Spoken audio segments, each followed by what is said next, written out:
What happens when a young girl is brutally murdered in the most shocking manner imaginable?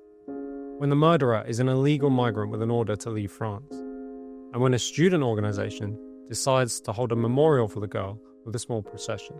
In a normal country, the outrage over the murder would be the dominant story, and the decision to hold a memorial would be widely supported. But in France, the students organizing this memorial were attacked by Antifa thugs. Like, why are you attacking a vigil? And he responded, I don't care about your Lola, which is the name of the girl. And that's what the problem is. They don't care about it. They don't want people to talk about it because some facts are like messing up the narrative. For Antifa, these stories about migrants are simply too inconvenient for their open borders fantasies. Any bad news must be stopped by violence if necessary. We had a left-wing student that took out a gun and tried to point it at us. That's the state of French University. Last year, we had 4 people from our organization that were stabbed in Paris.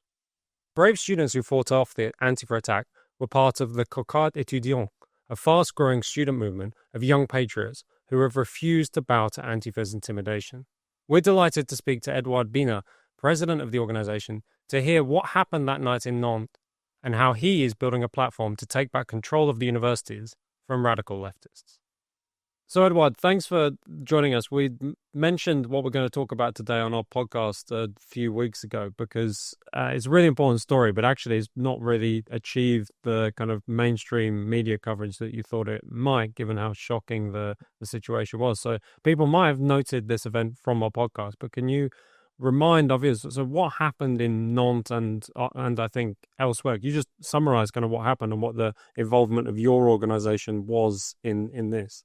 Yeah, so first of all, thank you for having me on the podcast and having talked about it before. So what happened is we were holding a vigil in honor of a young girl that was killed and raped by an immigrant in France.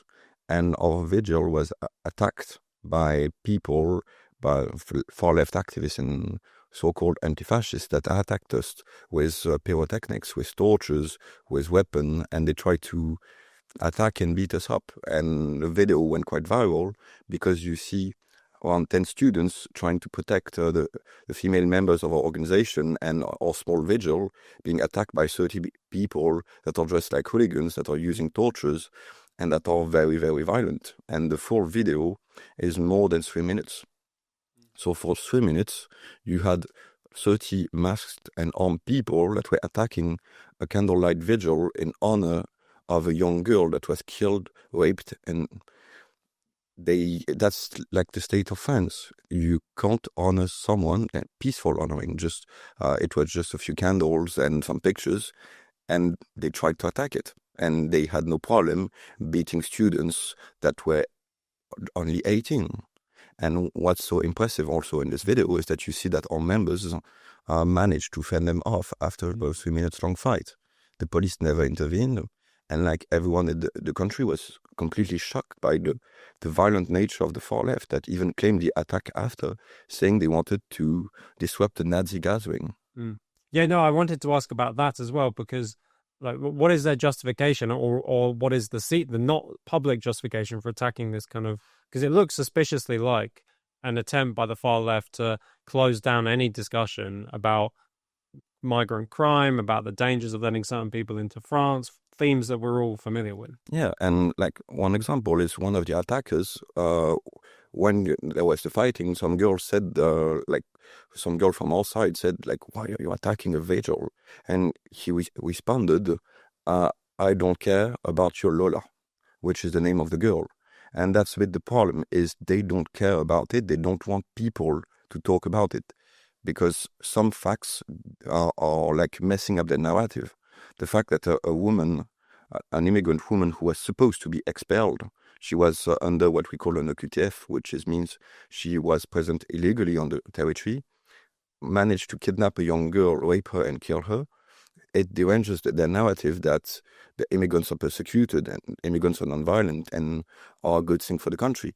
So what they want is to erase this thing so that no one talks about it, so that they are lost. And in a certain way, that's what we don't want, because the poor girl is being killed a second time. The first time she's physically killed, and the second time she's killed because her memory should be erased because it doesn't go into the left-wing narrative. And has your organization kind of been subject to similar attacks or threats by Antifa-style activists before? Yeah, we are under constant threat by so-called anti-fascists, and that's a bit the problem. Like 1 week ago, one of our members was pepper sprayed inside his own university when he was going out from his class. I have been attacked multiple times because I was the president of the organization, and what deranges them is that conservative students say openly they are conservative on campus. They are used to having total control on universities and that people can't express their views. And when I talked with some people that were trying to harass me at my school, they always told me like, your presence is unacceptable. So I should not be studying at this university because it's a left-wing university. And sometimes when we go doing elections and leafleting on certain campus, they tell us it's not your place here. You don't have your place. We are students. We are French students, so we have a place all around France. If I study in a university, I have my place in it with my own views. They are not illegal. So and a view should not be illegal, like a view that is shared by the majority of the French people. When I say there is too much immigration in France, more than 70% of the French people agree. Why should it be illegal for me to say it on a campus? And that's a bit the problem we see in almost all of the Western Hemisphere, is that on left-wing knows it's losing ground because of the internet, because people are speaking more openly. So they are trying to silence it in real life. They are trying to make it so that you can have your ideas, but you can't say it on the public space, because they fear that by saying it, we will derange the narrative and everyone will realize they were lying all along. Yeah, and in a way, I mean, while the attack was horrible, we noted on the podcast, and I've seen you say this as well, actually one of the more important things is there is now a growing movement of younger people who are prepared to stand up and be counted, and even be prepared to engage with Antifa on the streets and demonstrate on the streets and in universities that Antifa don't control what goes on here. Yeah, the real reason this happened is that Nantes is one of the most left-wing cities in France. And they are so used that nothing right-wing exists, that even a candlelight vigil held by students is too much for them, because they think that if they allow it to happen, then other people might join and express. And what they want by doing this is they don't just want to beat us up. They want to make it so that everyone else is afraid of speaking up. And I've seen it at my university. A lot of people that were right-wing at my university told me, oh, you're courageous to do this. I could not do it because I would get into trouble. And that's what they want.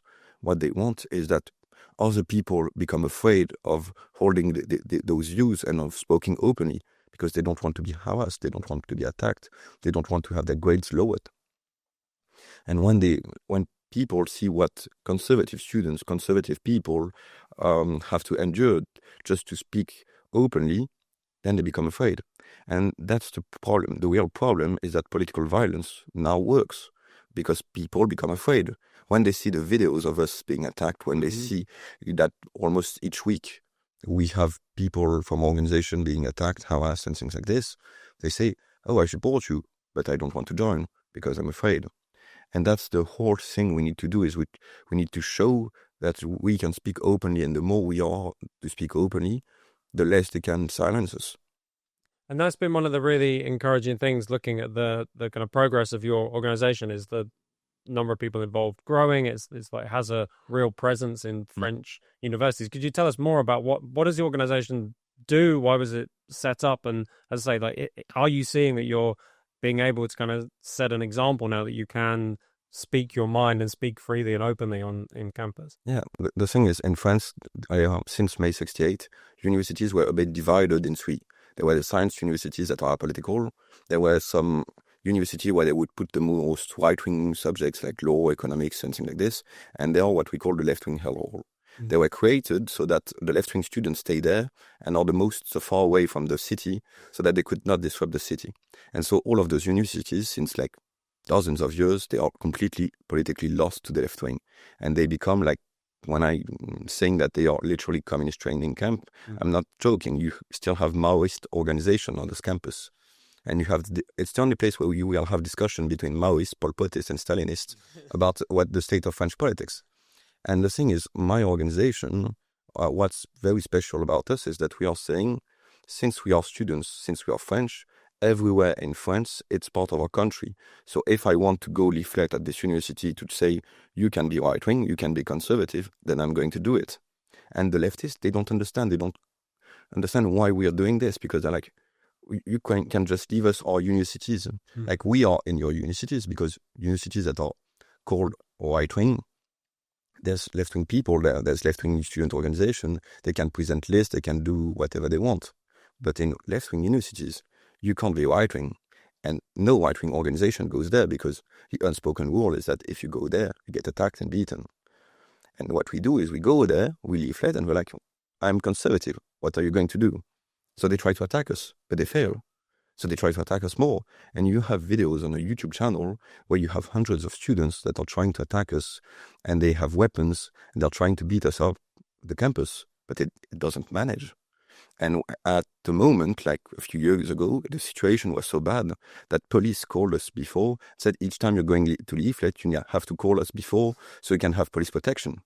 And when we had student elections, there was police presence each time on the campus. And they had to pepper spray and tear gas people to hold them away from us. And on this university, which is called Nantes, the students had to go search the railway workers that were on strike to bring them also. And they would go to the migrant camp saying, those are racist, you need to come with us. So we had a coalition of railway workers that are like 30, 40, 50, that were coming with wrenches and tools to try to beat us up. Migrant camp, and the left-wing students that were trying to get us out of the campus. That's the state of French universities. And people always tell us, why are you doing this? Like, you are getting exposed to violence. Why are you going to those universities? The problem is we let those universities, we let it happen. And if we let it happen, then you get to a state where you lose part of your country, part of your universities, part of everything. And the more we do it, the less we have universities. Now there's no right-wing university in France anymore, because the left-wing could exist here. They could debate, they could take control of things. And the right-wing could not exist in left-wing university. So we're saying, if you come to our universities, if you can do it, but we will come to your university. And it's the political debate. Most of the students in France don't know conservative ideas. They were never exposed to it. And that was the real reason they killed Charlie Kirk in the US, is he was able to change people's mind. Why? Because they never got exposed to other political ideas. So they were coming with preconceived ideas. Oh, this guy is Nazi, he's a fascist. And then he would just respond to them saying, I am conservative, I disagree with you on this and that, but we can debate. And they would see the whole worldview crumble, because they would see that conservatives are not evil. They are not like the evil Nazi that they try to paint us off. And so they started changing their mind, because if this was false, everything else was. And that's the thing the left wing doesn't want. They don't want people to listen to us. So they will try to do everything they can, even killing people in a certain way. Last year in March, we had a left-wing student that took out a gun and tried to point it at us. That's the seat of French University. Last year, we had 4 people from our organization that were stabbed in Paris during a leafleting event for student elections. So now when you want to go to student elections in France, you can be killed, stabbed, or beaten, or you can be burned with torches. How do you want people to say, oh, I'm conservative at university, when that's the state? Yeah, and aside from demonstrating that the university's on the kind of sole ownership of the left, what else does the organization do? What is the Cocarde Etudiante? When people join, what do they get involved in? So we are student union, and our goal is to form people. We act like a union, so we will regroup people. We will share, for example, classes, advice, and help people with either their school work, their administrative work. We will help them get into certain universities and a lot of things like this. But we also want to form people. We hold a lot of conference or formations. We invite people because we think if we want to spread our ideas, we need to be well informed. We need to be formed. We need to be able to talk about every subject, even left-wing subject. Because if you know your enemy, then you are more able to debate him and you know that you're right. And for us, it's very useful to know it. So we form those people, and we have good contacts with a lot of corporations, of political parties that see that we form people that are very high quality. Because since they have been doing politics since 5 years in school, they are used to doing it. They are used to having their name, their face, to doing campaign, and they can be good people for a political party, or they have been formed to being able to take care of finance of the organization, to do this and that. And some go in journalism, some go in corporations, some go in politics. And we try to help our members, because actually being a conservative student in university, now it's a minus. You're going to get into problem for it. Mm-hmm. So what we want it to be positive. If you join us, you gain things. It's a net positive. And by doing this, it's how people decide to be more open about their political ideas, because they see that they might lose a few friends, but they gain 100 more. Mm. They gain a lot of administrative help, they gain a lot of things, and then they decide to be openly conservative. And because they do it, their friends start to do it.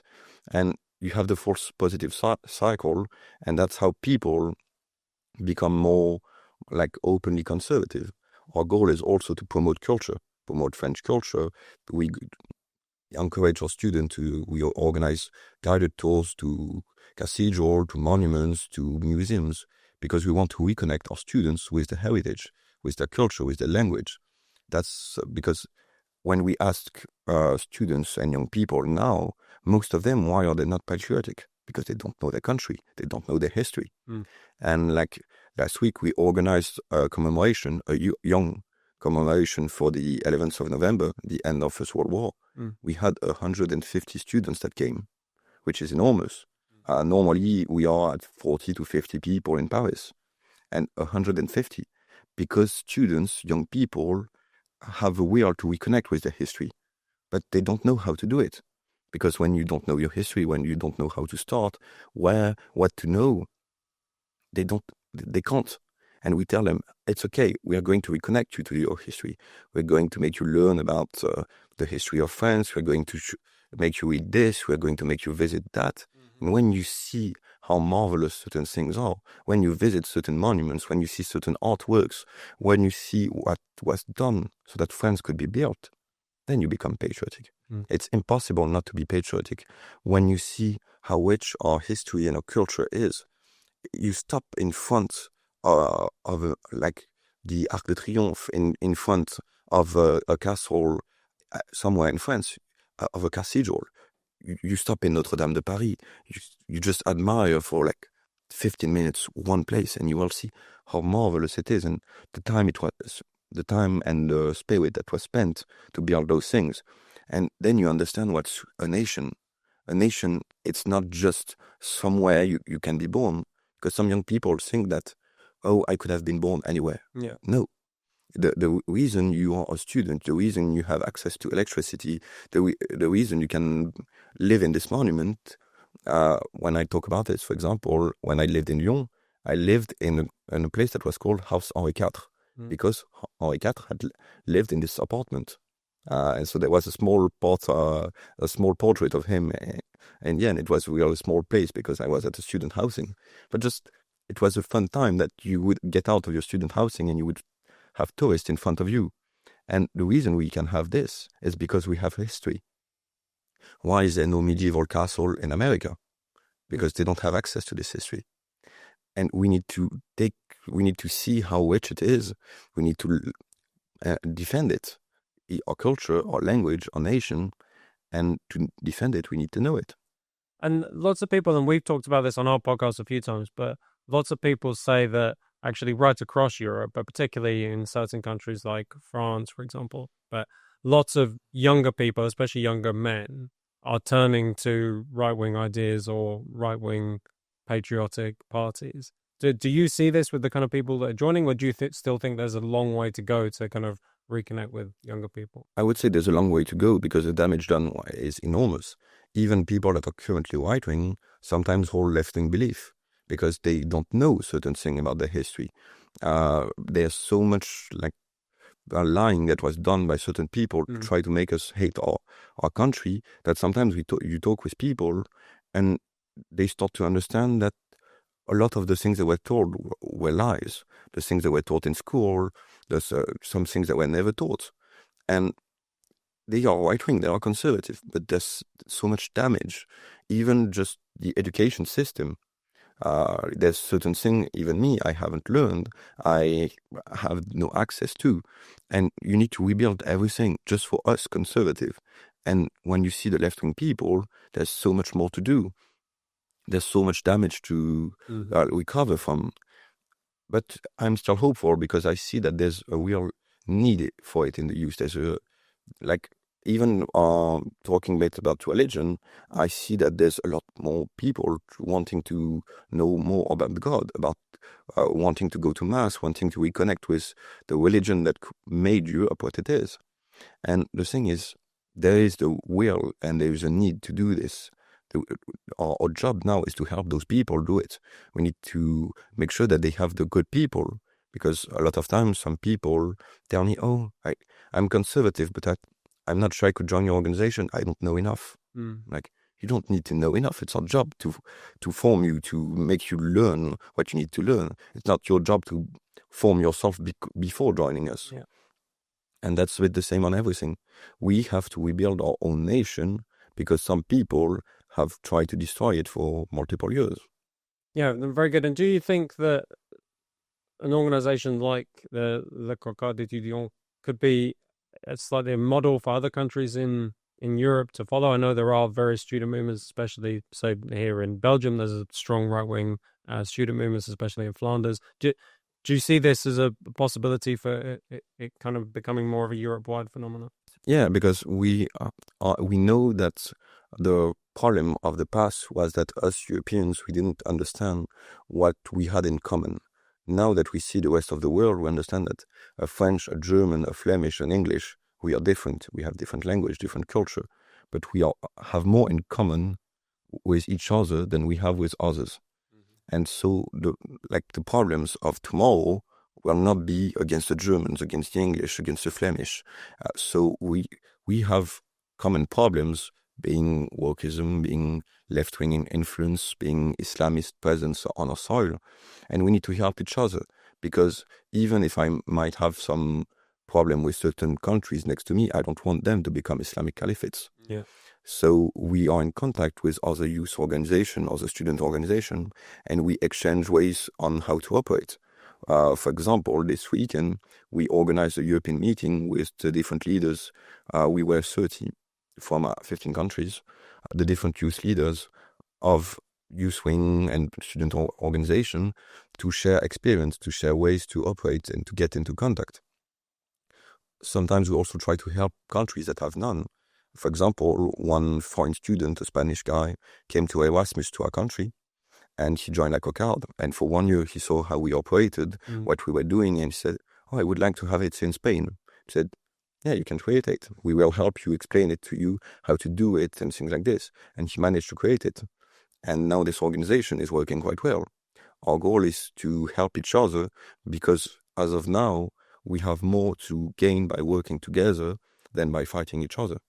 Yeah, well, maybe we'll get some of the names of some of these student organizations from you. And some of the people watching our channel might be young, right-wing, patriotic student across Europe, and they might want to get involved in one of these organizations. So we'll in the notes on our YouTube, we'll post some of these organizations from you. But thanks so much for coming on and explaining it. What happened, as we said in the podcast in Nantes, was a real eye-opener. As you say, it was viral on X, on Twitter, but didn't receive that much mainstream coverage. So we were delighted to be able to have you in and be able to explain what you're doing to our viewers. Thanks so much. Thanks a lot.